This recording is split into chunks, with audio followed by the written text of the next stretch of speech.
저는 원천교회를 담임하고 있으며 한국 기독교 여성 목회자 총연합회 사무총장으로 거센 파도를 이기는 모래알 연합의 대표로 섬기고 있는 박원순 목사입니다. 함께 하신 분들을 소개하겠습니다.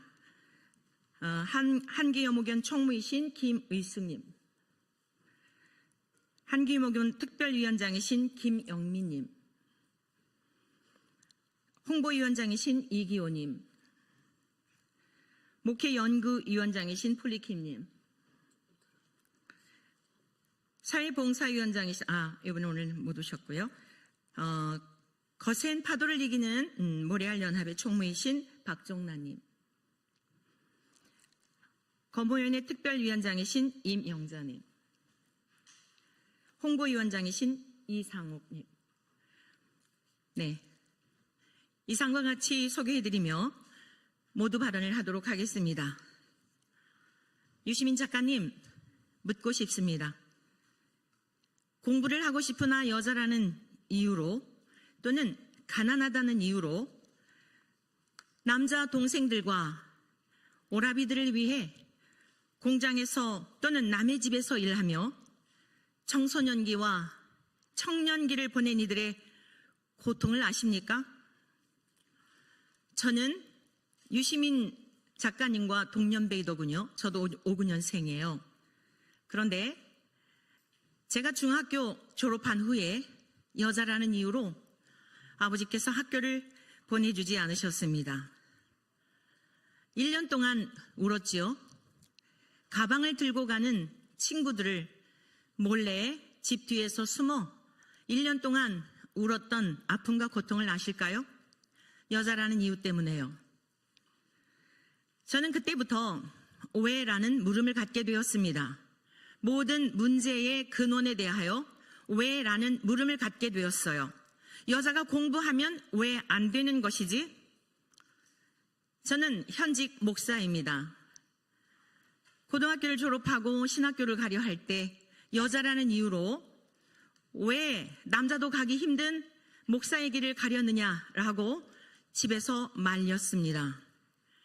낮에는 피아노 학원에서 아이들을 가르치며 저녁에는 주경야독을 하며 유시민 작가님께서 서울대에서 같은 동년배이시니까요.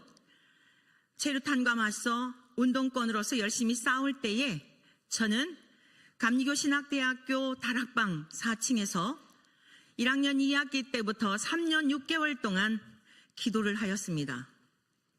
그 기도의 내용은 무엇이었는지 졸업한 후에, 지금 44년의 세월이 흐른 후에 알게 되었습니다. 거대한 뱀이 균열이 생겨 무너지려 할 때에 메울 수 있는 한 사람으로 써달라는 청년기의 기도였습니다.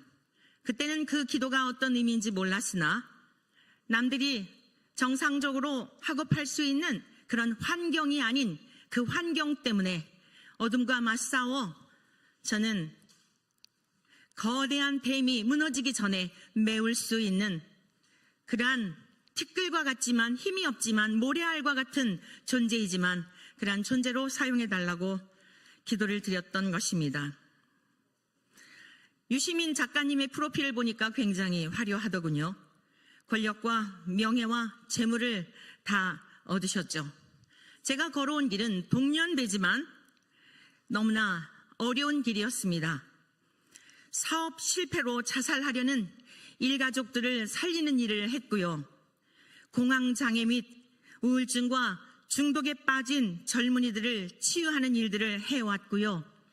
가정이 해체되어 이혼 직전에 있는 그러한 부부를 화목케 하며 가정을 세우는 일에 작은 힘이 남아 미력 하나마 보이지 않는 곳에서 은밀한 곳에서 이러한 일들을 해왔습니다. 지금까지 우리 어린이들을 위해 청소년들을 위해 청년들을 위해 아무 희망이 없는 노년에 계신 어르신들을 위해 삶의 이유와 목적이 어디에 있는지에 대하여 여전히 교육하고 있습니다. 세대를 초월한 인성교육을 끊임없이 하고 있는 것이지요. 권력과 명예를 쟁취한 것이 성공이 아니라 겸손이 능력이다. 초심을 잃지 않은 한결같음이 능력이다 라고 하는 것을 후학들에게 부지런히 가르치고 있습니다. 제가 인생에 있어서 크게 통곡했던 순간들이 있습니다. 16세 때 저희 가정에 대단한 싸움이 났었습니다. 저희 오라버니가 세 분인데 셋째 오빠가 장애를 입은 올케와 결혼을 하겠다고 부모님을 설득하여 잘 걷지 못하는 셋째 올케와 결혼을 하게 되었습니다. 자식을 이기는 부모가 없다 하지 않습니까? 결국에는 허락을 하였지만 결혼식장에 다리를 절며 들어가는 며느리를 보는 어머니의 마음이 매우 어려우셨던 모양입니다. 필요연이 있어 제가 살던 충청도의 시골 마을 저희 집에 모든 하객들이 왔는데 신랑과 저희 어머니와 크게 싸움이 난 것입니다. 얼마나 부끄러웠을까요? 16세인 청소년의 제 마음속에 통곡이 나왔습니다. 그래서 제가 이렇게 말했습니다. 우리 다 함께 기도하자. 어머니는 저에게 미쳤다고 하였습니다. 이 상황이 무슨 기도냐? 저는 어머니의 위선에 대하여 밤마다 교회에 가서 사랑을 갈구하고 사랑을 이야기하고 우리에게 하나님의 사랑을 가르치면서 장애를 입은 며느리를 용납하지 않는 어머니의 위선에 대하여 저는 너무 슬펐던 것입니다. 통곡을 하며 우는 사이에 싸움은 종식이 되었습니다. 그때부터 저는 사랑과 공의에 관심을 갖게 되었습니다. 제가 몇 해 전부터 통곡을 한 일이 있습니다. 이재명 후보께서 경기지사일 성남시장일 때 있었던 사건을 국민 모두는 다 아실 것입니다. 고 김문기 씨의 일가의 모습을 TV를 통해 보며 함께 울었습니다. 고인이 되었던 고 김문기 성남시 제1처장님이 따님에게 영상통화를 하며 자랑스레 시장님과 함께 그 여흥을 일정에 대한 것들을 함께 골프를 치고 식사를 한 것을 자랑스레 얘기하는 연히 평범한 아빠의 모습을 통해 저는 너무도 마음에 한편 감동이 되며 그러면서도 그러한 사실을 부인하는 그러한 근본의 대선 후보에 나오신 분의 언행을 보며 깊은 통곡과 탄식을 하였습니다. 장차 우리 자녀 세대가 살게 될 이 나라는 어떻게 될 것인가? 감사하게도 1심에서 유죄가 되었으나 2심에서 무죄를 선고하여 정치적인 이것은 누가 보더라도 정치적인 판결인데 이 예슬, 정재호, 최은정 우리 법연구회에 속해 있다라고 하는 이 젊은 분들의 판결로 인하여 그 세 가족의 모든 진실이 고인이 되었던 그분의 진실이 다 무너지면서 깊은 슬픔과 탄식 속에 그날 이후로 우리나라에 대한 대한민국에 대한 눈물을 어느 분이 저에게 왜 이렇게 나라 이야기만 하면 우냐고 묻습니다. 우리 후세대들이 살아갈 고 김문기 씨의 가족은 곧 나의 남편이 될 수 있고 나의 어머니가 될 수 있고 나의 자녀들이 될 수 있는데 그들의 억울함을 어디에 가서 호소할까? 저는 40세 때에 홀로 되었습니다. 첫 결혼해서 14년 동안 투병생활을 하였던 남편이 소천을 하여 14년 동안 홀로 사는 여인의 삶이 얼마나 고통스러운지를 경험하였기 때문에 졸지에 남편을 잃고 그리고 진실이 파묻힌 채 그리고 거짓이 진실을 이기는 이런 상황 속에서 그 가족들의 슬픔을 보며 저는 깊은 한숨에 오늘의 이 자리에까지 이를 수밖에 없었던 것입니다. 존경하는 대한민국 국민 여러분, 우리 대한민국은 절체절명의 위기 속에 있습니다. 내일은 그 심판의 날이 될 것입니다. 오늘 제가 이곳에 온 것은 국민 여러분들에게 간절한 마음으로 호소를 하기 위해서입니다. 우리나라는 양극으로 갈려져 있으며 특별히 태극기 집회라는 것과 계엄 선포로 인하여서 알러지 반응들을 일으키고 있습니다. 저는 앞서 설명해 드렸듯이 여자가 왜 공부를 하면 안 되지라는 16세 때부터의 질문이 제 인생에 굉장히 중요한 질문이 되었습니다. 왜 사람들이 태극기 집회에 모이게 되었을까? 왜 계엄 선포를 하게 되었을까? 국민 여러분, 왜 계엄 선포를 하게 되었으며 태극기 집회에 모이게 되었는지 생각해 본 적 있으신지요? 저는 전광훈 목사에 대해서 매우 질타한 적이 있습니다. 영상으로 매우 심각하게 목사로서 그리하면 되겠느냐, 장위동에 있는 그 시민들의 억울함에 대하여, 안타까움에 대하여 아주 혹독하게 질타를 하여 저는 그쪽에 있는 분들한테 아주 공개적으로 모욕을 당한 사람입니다. 말씀드리지만 저는 태극기 집회와 상관이 없으나 세월이 지나면서 저분들이 왜 저렇게 기독교인들만이 아닌데 각계각처에 젊은이들이, 노인분들이 왜 이렇게 몰려드는 것일까? 종교를 초월하여 왜 저렇게 스님도 신부님도 모여드는 것일까? 사랑하고 존경하는 국민 여러분, 한 번쯤 귀를 기울여 보셨는지요?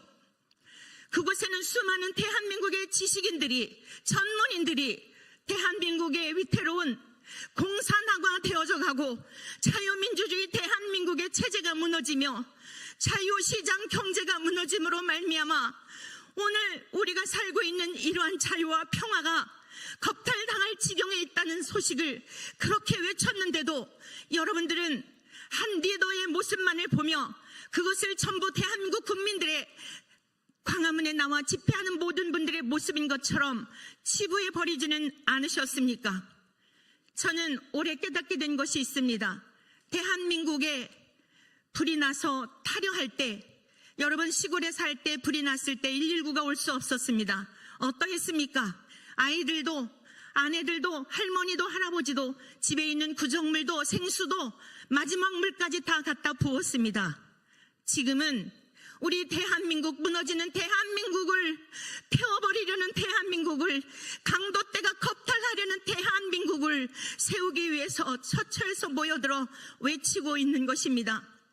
더불어민주당과 그리고 근본 후보로 나온 그러한 젊은 후보도 계속 프레임을 걸고 있는데 더 이상 그리하지 마십시오. 한 사람의 모습만 보지 마시고 노년에 계신 우리들의 아버지, 어머니, 젊은이들의 탄식 소리를 들으십시오. 왜 그곳에 나와서 추운 겨울을 견디며 더위를 견디며 무엇이라 말하는지, 대한민국에 내놓으라 하는 지성들이 나와서 무엇이라 외쳤는지 그 음성에 귀를 기울여 보십시오. 그리하면 오늘날과 같은 한 번쯤 귀를 기울였다면 이렇게 거대한 다수당이 프레임을 씌워 할 말이 없으면 태극기 집회, 윤석열 계엄 선포라고 그렇게 다 몰아붙이지는 않을 것입니다. 왜 계엄 선포를 하였을까요? 도저히 우리 대한민국은 문재인 정부 때부터 태극기 집회가 태동이 되었지요. 윤석열 전 대통령도 마찬가지입니다. 문재인 정부 때 보니 이대로 되어서는 안 되겠다라고 하여 결국에는 계엄 선포를 하신 것 아니겠습니까? 물론 그로 인하여 온 국민이 고통을 당하고 있는 것에 대해 저도 굉장히 슬퍼하고 안타깝게 생각합니다. 오늘 국민의힘 경선 후보자들과 대선 후보자들에게 부탁드립니다. 지금 불이 나서 다 타려고 하는데 나 혼자 살겠다고 여러분들이 지금 아군을 물리치는 것이 되는 말입니까?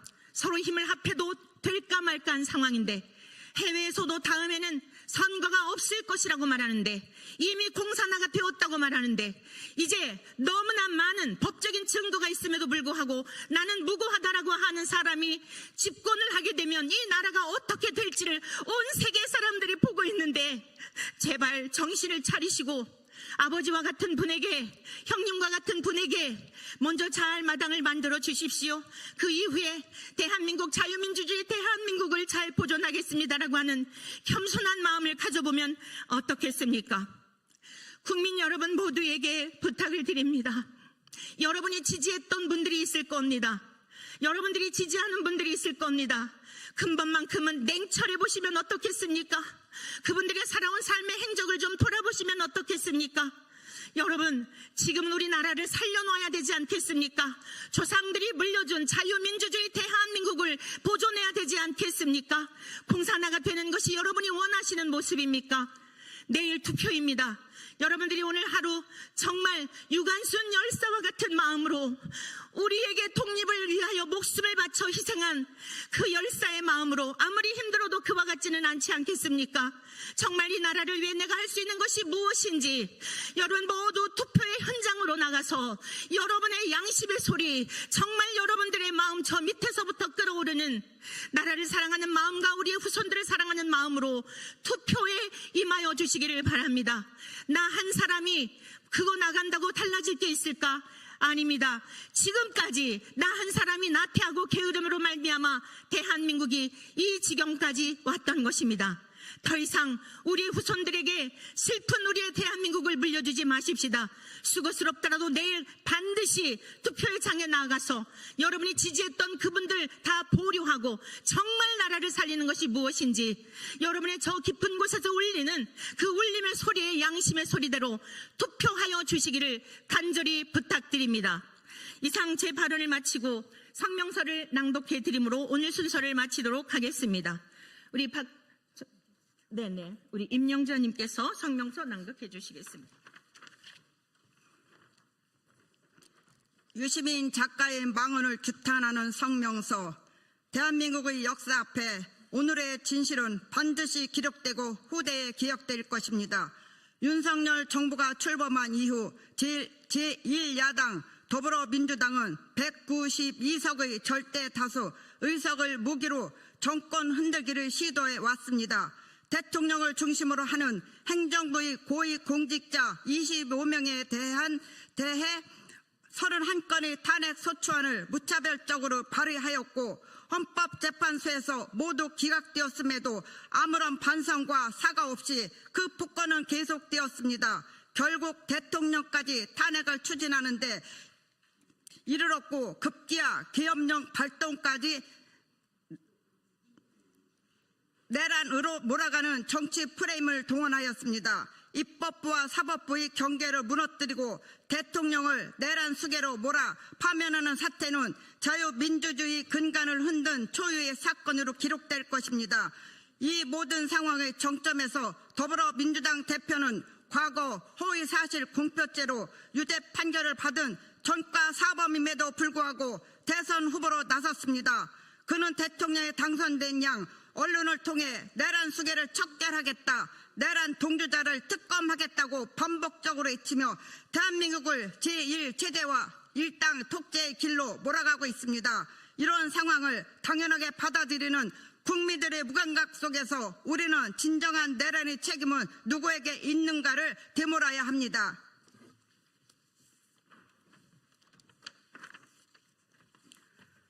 더욱 심각한 것은 선거제도의 신뢰가 무너지고 있다는 것입니다. 반복되는 사전투표 조작 의혹에 대해 국민이 문제를 제기하면 오히려 처벌 대상으로 삼는다는 발상은 민주주의 국가에서 있을 수 없는 일입니다. 왜 제1야당은 선관위를 비호하고 투명한 선거를 요구하는 국민을 적대시합니까? 공정성과 진실이 배제된 선거에 정당성은 없습니다. 그런 가운데 유시민 작가의 발언은 또 다른 충격을 안겨주었습니다. 그는 대통령 후보의 배우자가 고졸 출신이며 공장 노동자 출신이기에 대통령이 되어서는 안 된다는 식의 발언을 서슴없이 내뱉었습니다. 이는 직업과 학력에 대한 편견이자 국민의 선택을 무시하는 엘리트주의적 폭언입니다. 그러나 유시민 작가가 간과한 사실이 있습니다. 한 가정의 남편과 아내는 서로를 세우는 동역자이며 진정한 리더십은 권력이나 학벌이 아닌 정직, 헌신, 사랑, 책임감에서 나오는 것입니다. 설라는 여사의 겸손하고 성실한 삶, 그리고 자녀의 사회복지사 선택은 강요가 아닌 본이 되는 가정에서 비롯된 감동의 열매입니다. 오히려 그러한 가족이야말로 한국 사회의 진정한 희망입니다. 지금 대한민국은 기로에 서 있습니다. 진실과 정의 그리고 상식이 무너지는 현실 앞에서 국민은 더 이상 침묵해서는 안 됩니다. 우리의 촉구 하나, 유시민 작가는 학력과 직업을 근거로 한 국민모독성 발언에 대해 진심으로 사과하라. 하나, 정치권은 입법권을 인용한 권력남용과 정치보복을 즉각 중단하라. 하나, 공정한 선거를 위해 선관위는 투명한 관리와 책임 있는 운영을 보장하라. 하나, 국민은 오는 6월 3일 투표로서 자유민주주의의 상식을 지켜야 한다. 진실은 침묵하지 않습니다. 국민의 선택은 역사를 바꿀 수 있습니다. 이제 우리가 자유를 지키고 신앙과 양심, 상식을 수호할 때입니다. 2025년 6월 2일 한국기독교 여성목회자 총연합회 외 500여 단체 일동. 이것으로써 모든 기자회견을 마치겠습니다. 인사하겠습니다. 가시죠.